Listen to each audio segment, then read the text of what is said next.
पुराने जमाने की बात है, अफगानिस्तान में एक बादशाह हुकूमत करता था। उसका एक गुलाम था जिसका नाम सबुक्तगीन था। वो बहुत बहादुर, अक्लमंद और नेक दिल था।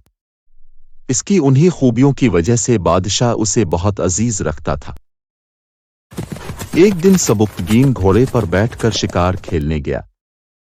वो बड़ा अच्छा शिकारी था, मगर इस रोज ऐसा इत्तेफाक हुआ कि शाम तक उसको कोई शिकार ना मिला। जब वो वापस होने लगा तो हरनी का एक बच्चा उसके सामने से गुजरा।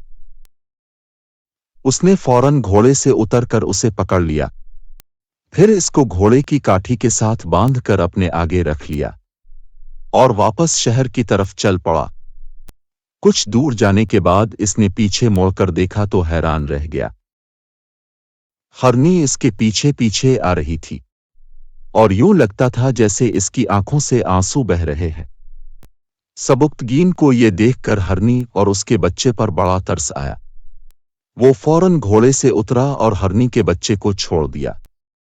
बच्चा आजाद होते ही अपनी मां के पास चला गया।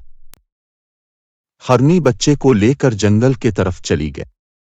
इस रात सबुक्तगीन ने ख्वाब में देखा कि एक नूरानी शक्ल वाले बुजुर्ग इससे कह रहे हैं, ए सबुक्तगीन, तुमने एक बेजुबान जानवर पर रहम खाया है। इस नेक काम से खुदा बहुत खुश हुआ है और खुदा ने खुश होकर तुमको बादशाहत बख्शी है।